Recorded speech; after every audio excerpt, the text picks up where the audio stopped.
If you spend some time at the river, you're probably going to run into this diagram we have. It's a continuous circle, and on that circle you see 4 words: belong, heal, grow, and share. The point of the circle is that it's not that you need to enter at any one of those points, though you could enter at any of those points. Most of us in this world are looking for a place where we feel like we can belong. We're looking for a place where we feel like we can heal from the things that have happened in our lives, and we're looking for a place where we feel like we can grow into the people that we're created to be. And in the end, what we're all often looking for is a place where we can share that with other people. And that's what the river's trying to be about. There's multiple ways that people could feel like they could plug in at the river.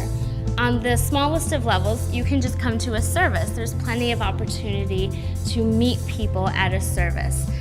Going to the next step, if you really wanted to, you could help out with some aspect of the service. When I was first getting involved in church, one of the ways that I met a lot of my friends was just serving next to them. Another great way to get involved is small groups.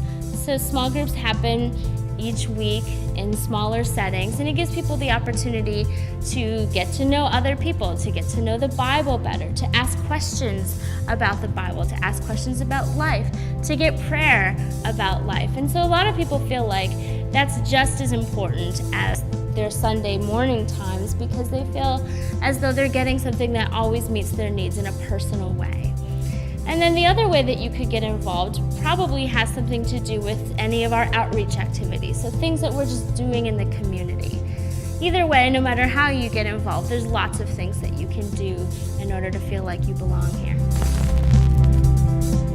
There's 2 ways that you can look at the Bible as far as we can tell. One is to think of God as a harsh taskmaster. There's a list of things in the Bible that need to be done, and if you don't do them, then that means bad things for you. But the other way that you can look at the Bible and the things of God is as a prescription for healthy living. So Jesus says, "I came for the sick," and we can all assume that that's us.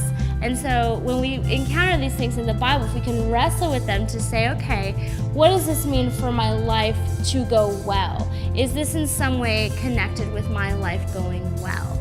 So it's really the difference between looking at God as a harsh taskmaster or as a doctor who's giving you a prescription for healthy living. At the river, what we're really looking for is to help people connect to a God who's relational.